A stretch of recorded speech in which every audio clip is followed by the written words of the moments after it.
dice, porque todos me conocerán desde el menor hasta el mayor, porque seré propicio, oigan, seré propicio a sus injusticias y de sus pecados y de sus iniquidades no me acordaré. ¿Por qué?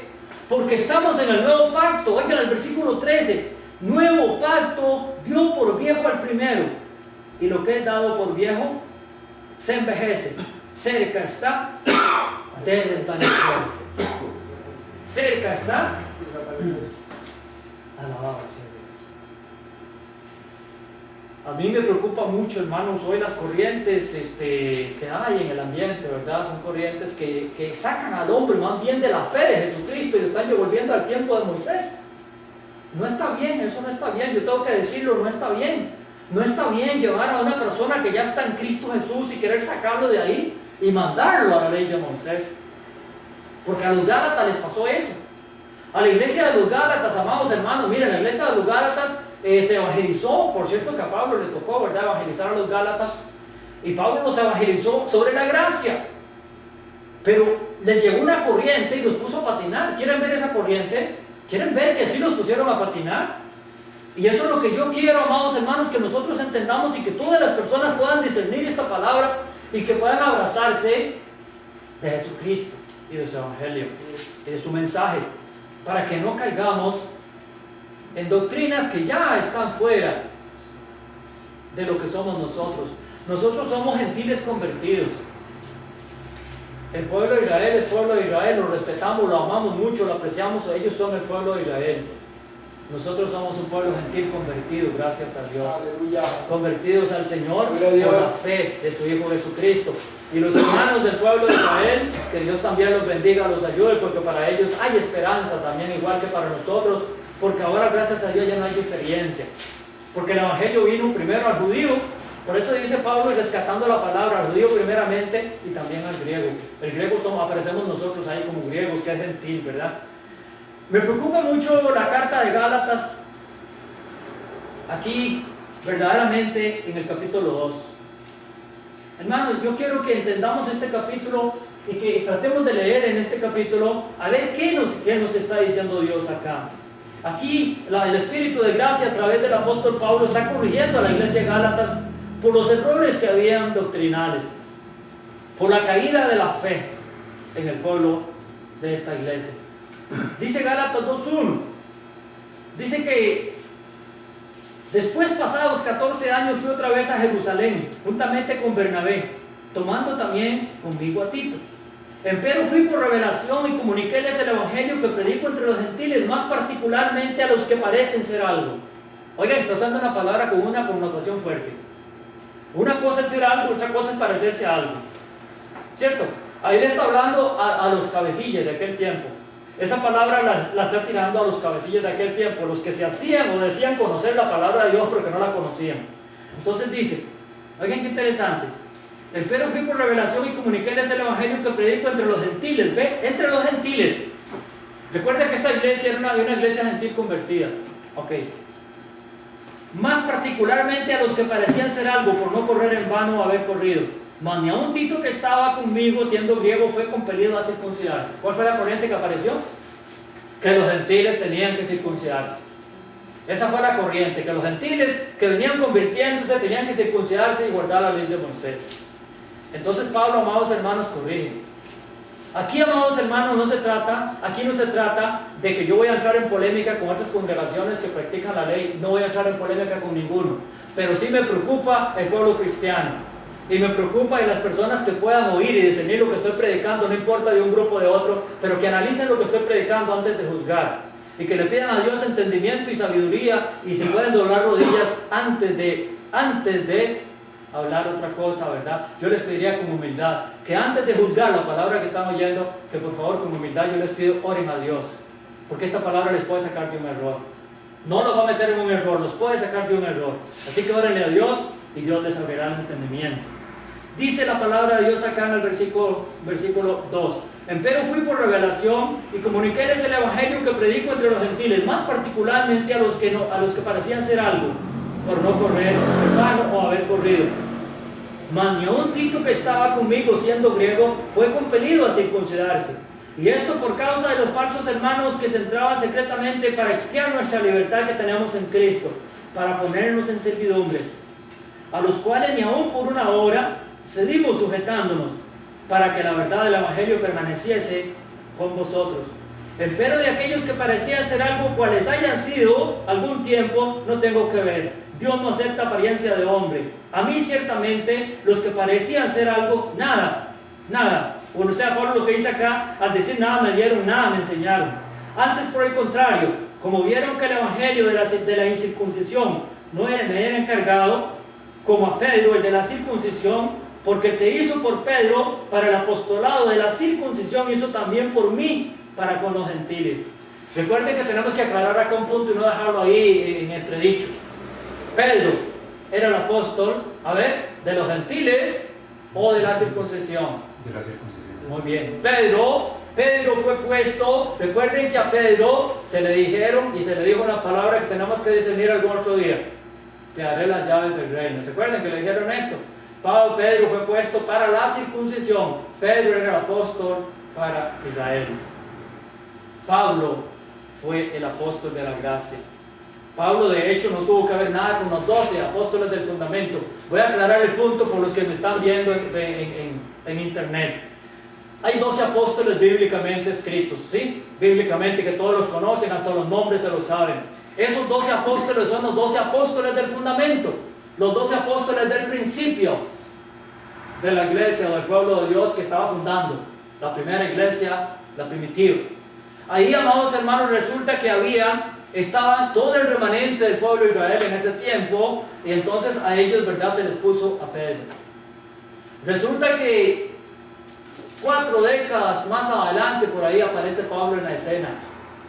Pablo no fue doctrinado conforme a la ley de Moisés en ese sentido, aunque él la conocía porque era doctor de la ley. Pablo fue un varón muy estudioso. Pablo era doctor de la ley. Pablo fue, enseñado a los pies de Gamaliel. Gamaliel era un doctor de la ley, un maestro de la ley, de manera que Pablo la ley se la conocía perfectamente bien.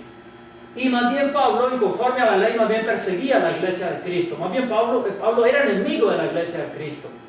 Pues resulta que 4 décadas después de que Jesucristo fue crucificado y escondido, más o menos aparece Pablo en la escena, cuando Jesucristo lo llama, iba persiguiendo a la iglesia, amados hermanos.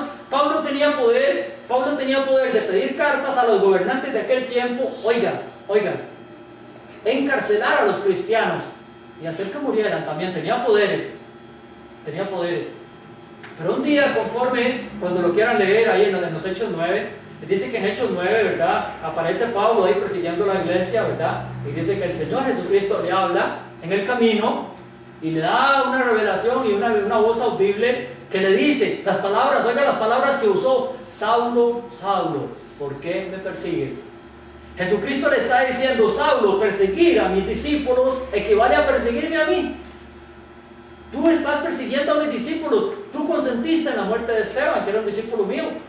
Perseguir a mis discípulos equivale a perseguirme a mí. Oigan las palabras: Saulo, Saulo, ¿por qué me persigues? ¿Ven? Y entonces Saulo cae de rodillas y dice: Señor, ¿quién eres? ¿Y saben qué le dijo? Saulo, yo soy Jesús a quien tú persigues.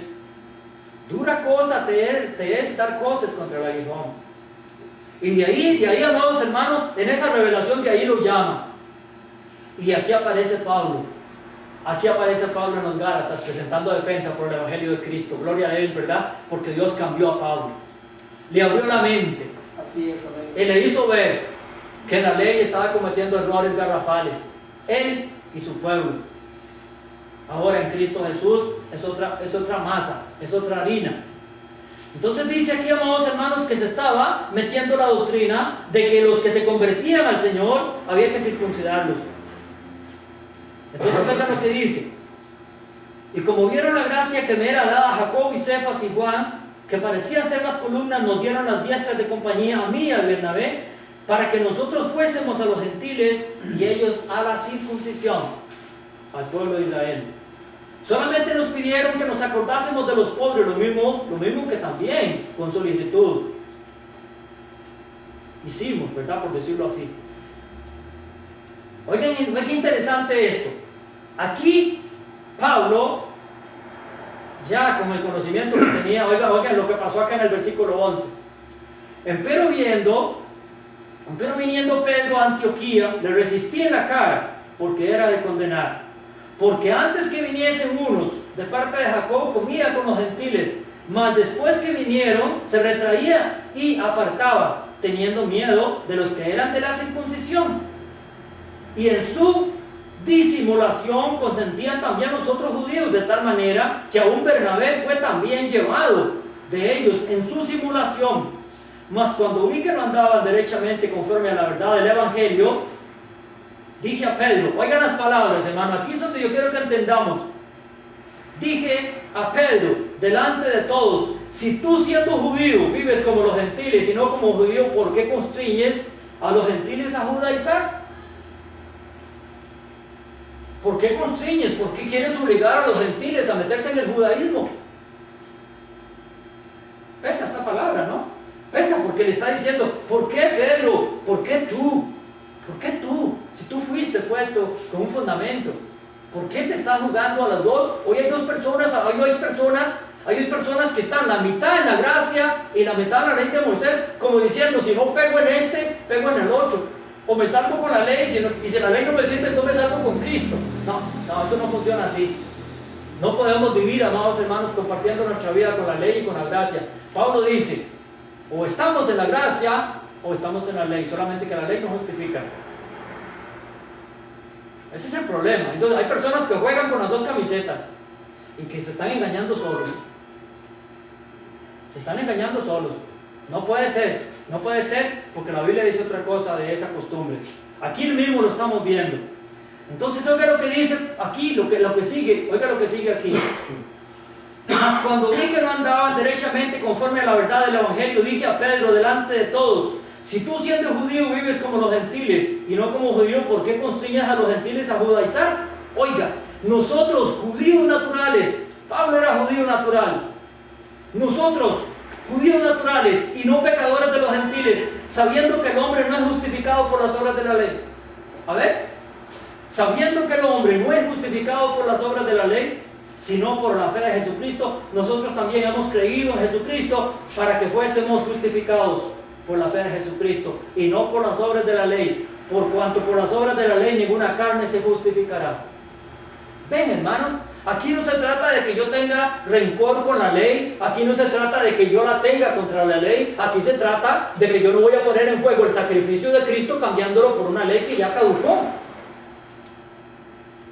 ¿Sabe cómo es eso?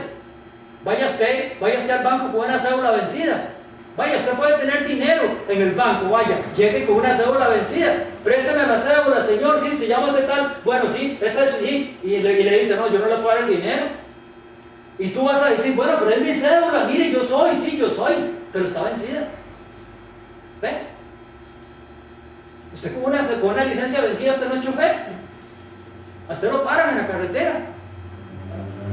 Ese es el problema. No podemos nosotros, no podemos, vamos a decirlo así, no podemos revocar los propósitos de Dios, no podemos cambiarlos, no podemos retrocederlos. Hay un propósito, hay un orden de Dios establecido. Primero vino Dios con su pueblo sacándolo de Egipto. Dios le puso las leyes, le puso todo lo que Dios le puso al pueblo. No pudo el pueblo hacer la voluntad de Dios a través de la ley.